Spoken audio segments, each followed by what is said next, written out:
Hey, welcome back to another video. I'm Dr. John Kandare from Chagrin Hearing Center. Today I'm going to talk about the new Widex Evoke hearing aids and what these things are capable of in terms of pairing to different devices. So we're actually going to pair these hearing aids to an iPad, and then we're going to walk through the Widex Evoke app to really see what these hearing aids can do in all different types of situations. So they're really powerful devices and they're really connected to that iPad really well. So we'll kind of walk through all those steps and we'll go ahead and get started. So I have the hearing aids here and we're going to start the pairing process with the hearing aids off, as you can see. So the battery doors are both open, means the hearing aids are off. And then to initially pair the hearing aids, we're going to go into our settings. And we're not actually going to Bluetooth. We're actually going to click on accessibility. And then when we scroll down, we're going to see this line saying MFI hearing devices. When we click on that, it's just going to say searching until we go ahead and turn the hearing aids on. So let's go ahead and do that. And then in just a moment, they'll both pop up here on that screen. So sometimes they'll pop up where it'll just say 1, where it did there. You can see the L, and then now it says L plus R, R plus L. So then we go ahead and hit that, and we'll see 2 prompts asking for Bluetooth pairing. And of course, we do want to do that, so we hit pair and to pair. And really, that's all we need to do for the initial pairing. We can do some things from this screen, but really where the hearing aids are going to be changed in terms of volume and settings is actually in the Widex Evoke app. So not at this screen, but actually in the app itself. So I'm actually going to get the hearing aids in so I can actually hear what they're doing. So let's go ahead and do that. Put them over my ear first. Put them down into my ear. Do the same for the right one. Just like that. So let's go back into the Evoke app and we'll really see what these things are capable of.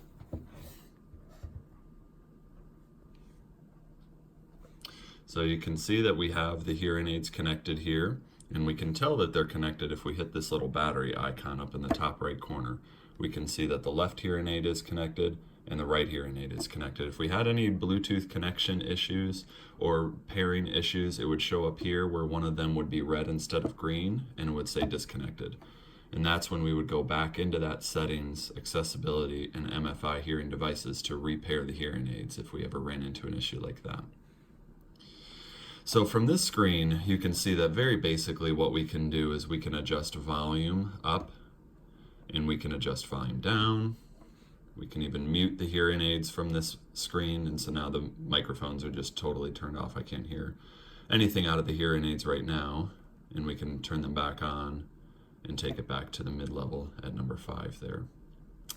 So you'll see these 2 things. This is just a default that the hearing aids will always be set up to have a universal and a directional focus. The hearing aids are always going to be in that universal program when the hearing aids turn on. So in the universal program, the hearing aids are always adjusting based on the different types of situations that you're in. So if you go into a restaurant, it's going to sound a lot different than it's going to be if you go into a quiet environment like a doctor's office. That's still going to be totally different than a movie theater. So all those different types of situations are going to be adjusted automatically in this universal program. But what happens when we have a situation that if you are in that universal program and you're still not hearing as well as you'd like? That's where these new Widex Evoke hearing aids really take off, because we see this little sound menu here.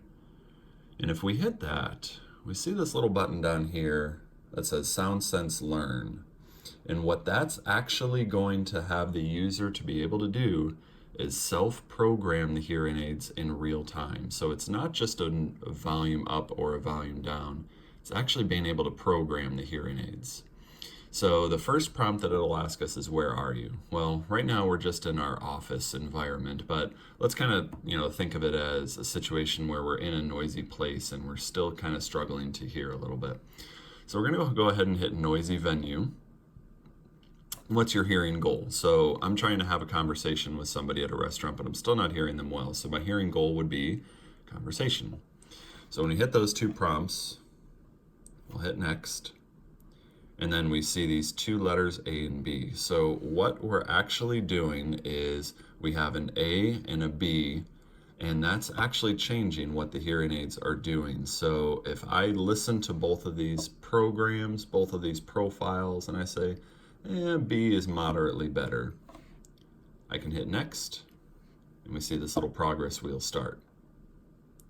So now it does it again. So we can do A and B, and I'm listening to both of them. I think I actually like A quite a bit more. So let's go ahead and hit next. Does the progress wheel again. And let's do it one more time.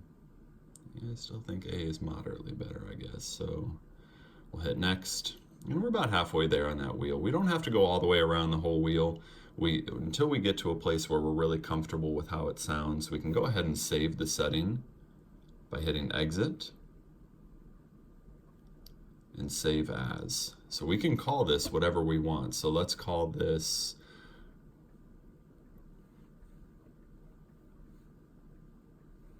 restaurant. And then we can choose an icon, whatever we want to choose. We have these little icons that we can choose from here, as you can see.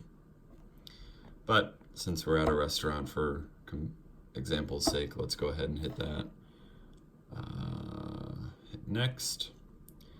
And then now you can see that this program is saved into this app. So anytime I come back to this app, that setting will always be saved. So what's really cool about this is that if you keep going to that restaurant that you might still be struggling in a little bit, we can always go back to that profile without having to go through that A-B comparison every single time. It's always going to be saved, and it's always going to be there for us.